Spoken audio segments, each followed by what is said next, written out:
আপনাদের সিনায় যদি এত ক্ষমতা থাকে, কালকে সকালে পার্লামেন্টে বলে দেন যে অধ্যাদেশ পাশ হয়েছে পাস, বাকিটা বাতিল, কিছুটা একসেপ্ট করলাম, সংসদ চলমান থাকুক। আলোচনায় যাচ্ছেন কেন? 2/3 মেজরিটি আপনার আছে, আপনার ভয় কিসের? এর কারণ আপনার টোটালটা অবৈধভাবে করতেছেন। আপনারা প্রত্যেকে এসির ভিতরে ঘামতেছেন। আর যদি কেউ এসির ভিতরে ঠান্ডা থাকেন, বাইরের থেকে মানুষ দেখবে আপনার কপালে ঘাম নাই, কিন্তু আপনার ভিতরে ঘাম আছে। এবং সেই কারণে আপনি বোধহয় খুব দ্রুত অনেক কিছু করতে চাচ্ছেন। ব্যারিস্টার বেলায়েত একটু আগে বলে গেল 180 দিনের মধ্যে এই সংবিধান যদি সরকারি সিদ্ধান্ত নেয়, তাহলে তাদের মেয়াদ 180 দিন চিন্তা করা উচিত। আর আমি বলবো, তারা এত তড়িঘড়ি করছেন কেন? What is their agenda? আপনি কি 5 বছর থাকতে চান? যদি 5 বছর থাকতেই চাবেন, আপনি কেন বিরোধী দলকে বাধ্য করতেছেন সংসদে না টেকার? সংবিধানের দোহাই এত দেন, সিনায় বল থাকলে কালকে বঙ্গবন্ধুর ছবিটা ঝুলিয়ে দেন সংবিধানের 4-এর ক মোতাবেক। কেন ঝুলাতে পারছেন না? আমি পছন্দ করি কি না করি, দ্যাট ইজ ইমম্যাটেরিয়াল। আপনি সংবিধানের দোহাই দিয়ে 4-এর ক মোতাবেক আপনার অফিসে মাথার উপরে বঙ্গবন্ধুর ছবি ঝুলছে না কেন? 2 নম্বর, কাগজে লেখা একটা, আপনি পড়ছেন আর একটা। যেই কাগজে লেখা আছে, ষষ্ঠ তফসিলে বলা আছে বাংলাদেশের স্বাধীনতার ঘোষক বঙ্গবন্ধু শেখ মুজিবুর রহমান। আমি ব্যক্তি কি সেটা আমার কাছে সাবজেক্ট না, কিন্তু সংবিধানে তো তাই বলা আছে। তাহলে আপনার সংবিধানে লেখা একটা, উচ্চারণ করেন আর একটা, যে জিয়াউর রহমানের স্বাধীনতার ঘোষক। আমি তো জিয়াউর রহমানের স্বাধীনতার ঘোষক, বঙ্গবন্ধুর স্বাধীনতার ঘোষক, এই বিতর্কে আমি নাই। এই বিতর্ক আপনাদের। আপনারা এখন ক্ষমতা আছেন, যখন জিয়াউর রহমান সাহেবের স্বাধীনতার ঘোষক, কালকে আরেকজন আসবে, সে স্বাধীনতার ঘোষক। রাষ্ট্র এভাবে চলতে পারে না।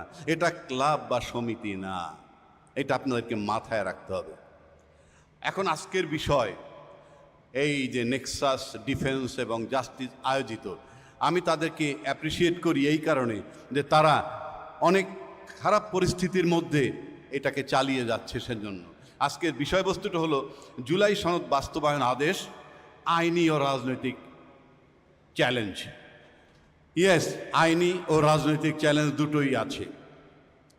রাজনৈতিক চ্যালেঞ্জটা মোকাবেলা করা খুবই সহজ। আপনি যদি এই গণভোট মেনে নেন, সেই মোতাবেক সংশোধন করেন, হয়ে গেল রাজনৈতিক সমাধান। পাশাপাশি আইনও মানা হলো। বিষয়টা তো সহজ, আপনারা জটিল করছেন কেন?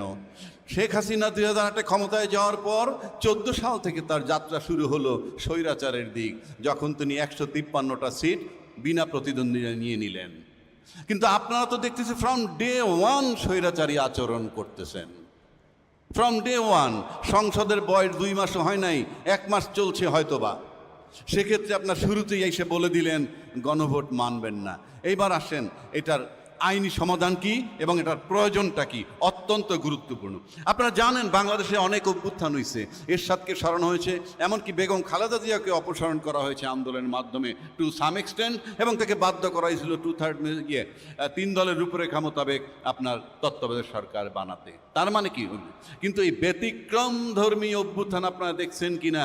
আমি যদি এটাকে বিপ্লব বলি, সারা দেশের মিডিয়া, বিজনেস কমিউনিটি, প্রশাসন এটাকে অভ্যুত্থান বলে এবং অভ্যুত্থানকারীদেরকে ক্রিমিনাল হিসাবে চিহ্নিত করার চেষ্টা করছেন।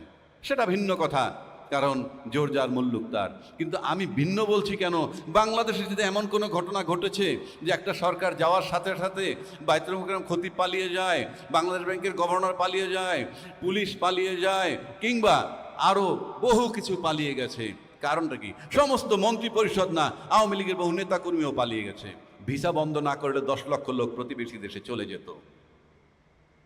তো এখন প্রশ্ন হচ্ছে, সেই জায়গাটায় আপনি এরকম কোনো ঘটনা যখন ঘটে নাই, তখন কিন্তু এই সংবিধানে যেহেতু পলায় গেলে কি হবে বলা নাই, সাথে সাথে সংবিধান লক করা হয়ে গেছে।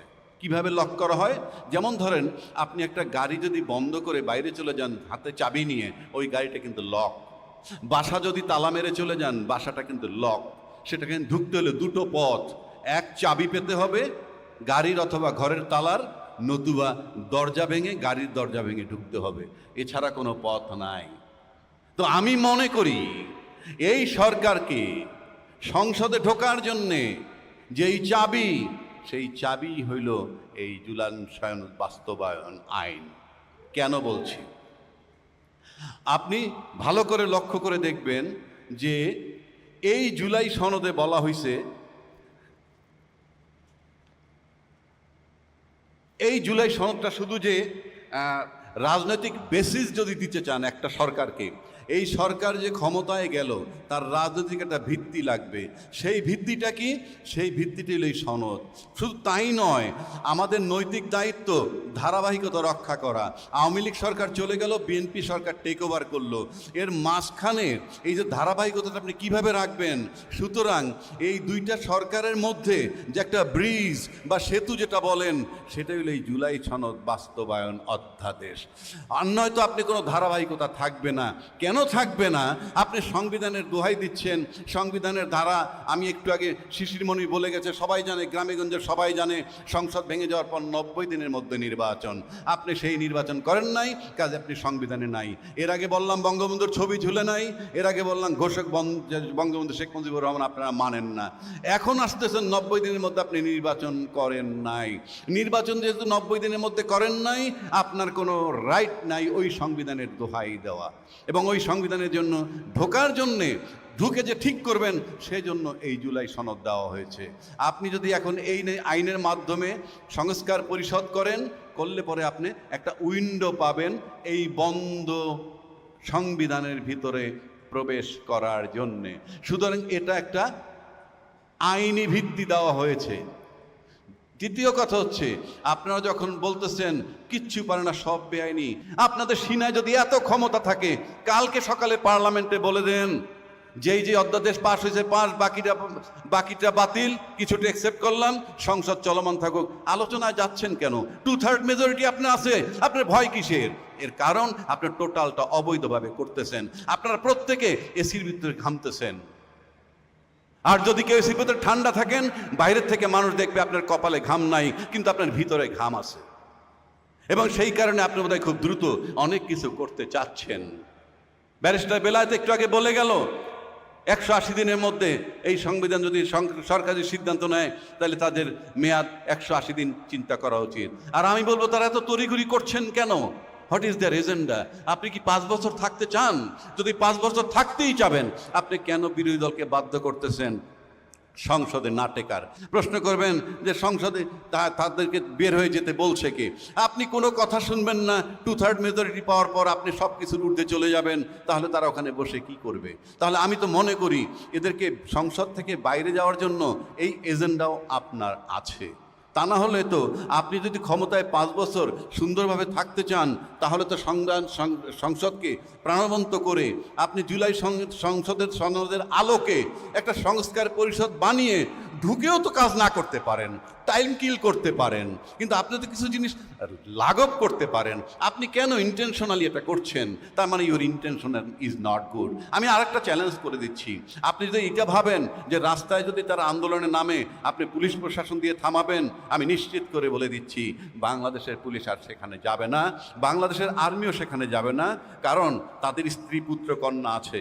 আমি নিশ্চিত, আমার কাছে অনেক মেসেজ আছে যাদের পুত্র কন্যা স্ত্রীরা তাদের হাজব্যান্ডকে হাত পা ধরে বলছে তোমরা আর এখানে যাবা না, এবং কখনোই শেখ হাসিনার মতো আর ব্যবহার করতে পারবে না। সুতরাং আমি মনে করি বাংলাদেশের জনগণের সামনে দাবি দাওয়া আদায় করার জন্য ভয়ের কিছু নাই। কিন্তু আমার কাছে মনে হয় সরকার শান্তিপূর্ণভাবে, উনি বোধহয় একটা এজেন্ডা বাস্তবায়ন করতে চাচ্ছেন কি না, যে আমরা এই সংবিধান এভাবেই রাখবো, তারপরে সুপ্রিম কোর্ট থেকে কিছুদিন আগে তত্ত্বাবধায়ক সরকারের কথা আসছে, আমরা সেই মেয়াদে না গিয়া একটা পরিস্থিতি তৈরি করি যাতে সংবিধান তত্ত্বাবধায়ক সরকার আমাদের সংস্কার করে একটা ইনক্লুসিভ নির্বাচন করব। এটাও যদি তাদের এজেন্ডা থাকে, সেটা আপনি করেন, বসে চিন্তা করেন সুস্থভাবে। ইল্লিগালি করবেন না। যতক্ষণ আপনারা আছেন ততক্ষণ আপনাদেরকে এই আদেশ মানতে হবে। এইবার আসেন, এই আদেশ দেওয়ার ক্ষমতা রাষ্ট্রপতির নাই। আমি তর্কের খাতিরে ধরে নিলাম নাই আপনার, আমি মনে করি আছে। কেন আছে? এখানে প্রেক্ষাপট বলা হয়েছে, সেই প্রেক্ষাপটে আছে, কারণ আপনার সংবিধান অচল। এখনো বলছি সংবিধান অচল। তাহলে এই যে আদেশটা হইল, একটা ইন্ডাস্ট্রি হইল, যেই ইন্ডাস্ট্রিতে কাপড় চোপড়, বিস্কিট, সাবান টাবান যাই কিছু হোক না কেন তৈরি হইল, তারপরে যদি বলেন যে এই ইন্ডাস্ট্রি তৈরি হওয়ার যে প্রসিডিউর সেখানে কিছু ত্রুটি ছিল, সেটা বললে ইন্ডাস্ট্রি বন্ধ করে দিতে পারেন, কিন্তু মাঠে যে প্রোডাক্ট চলে গেছে সেটা আপনি কি করবেন? এই আইনের তো আর কোনো কার্যকারিতাই নাই। কারণ এই রাষ্ট্রপতি যে আদেশ দিছে তার যে প্রোডাকশন, তার যে ফলাফল সেটা উঠে গেছে কি গণভোটের মাধ্যমে। তো গণভোট ফলটা আপনি কি করবেন? আপনি আইন তো দরকার নাই বাতিল করার, কারণ এটা করাই হয়েছে এই জন্যে, এবং এটা যে ফসল সেটা আমরা ঘরে তুলে ফেলেছি। কাজেই সংবিধান সংসদে বসে 2/3 মেজরিটি নিয়ে আপনার জন্য দুইটা ওয়ে আছে সংসদে। যদি মারামারি করেন সংসদে তাও আপনাদের 213 জন লোক, আর যদি বলেন আইন মানবেন না আপনার 2/3 মেজরিটি, দুইয়ে মিলে আপনার মন যা চায় তাই করতে পারবেন। কিন্তু মাথার ভিতরে যদি শেখ হাসিনাকে রাখতে পারেন সবাই, তার পরিণতি দেখতে পারেন, তাইলে আপনাকে ভাবতে হবে যে আপনি কি করবেন। আর যদি বলেন আপনাদের আইনি ভিত্তি কি, এই যে সংসদ, এই আইনি ভিত্তিটি এলো এই সনদ, আপনাকে সম্পূর্ণ বৈধতা দিছে এই সনদ, এই রাষ্ট্রপতির আদেশ আপনাকে বৈধতা দিছে। আবার এই রাষ্ট্রপতি একটা বিরাট করাপশন করছেন, আমি মনে করি ক্রিমিনাল অফেন্স। এই সনদের এই আদেশের 10 নম্বর অনুচ্ছেদে বলা আছে যে সংসদের প্রথম অধিবেশন যে কায়দায় ডাকা হবে একই কায়দায় সংস্কার পরিষদের সদস্যদেরকেও আমন্ত্রণ জানানো হবে। আপনি একটা পার্ট কমপ্লিট করেছেন, আপনি আরেকটা পার্ট করেন নাই, এটা আপনি ক্রিমিনাল অফেন্স করেছেন। তারপরেও কিন্তু আজকে ক্ষমতাসীন সরকার বহাল তবিয়াতে আছে। আবার এই ক্ষমতাসীন সরকার বারবার বলে রাষ্ট্রপতির কাছে তারা ওত নিয়েছে, রাষ্ট্রপতির কাছে তারা ওত নিয়েছে, তারা কিন্তু সংবিধানের সরকার হিসেবে নেয় নাই, অন্তর্বর্তীকালীন সরকার হিসাবে নিয়েছে। তা রাষ্ট্রপতির কাছে ওত নিয়েছে, সেখানে তো আপনারাই ঠেলে দিয়েছেন। ভালো কথা, রাষ্ট্রপতির কাছে ওত নিয়েছে, তো তারা এখন কেন মানবে না? এ সমস্ত সস্তা কথা বলতেছেন আপনারা তো পদে পদে। আপনার নাম্বার 1 সংবিধানে নাই, নাম্বার 2 সংবিধান ফলো করতেছেন না, নাম্বার 3 আপনার আইনি ভিত্তি হলো এই রাষ্ট্রপতির আদেশ। যদি আপনি সেটা ফলো না করেন এবং গণভোট যদি না মানেন, সময় বলে দিবে এর কনসিকুয়েন্স কি, সামাল দিতে পারবেন কিনা সেটাও মাথায় রাখতে হবে। ধন্যবাদ সকলকে।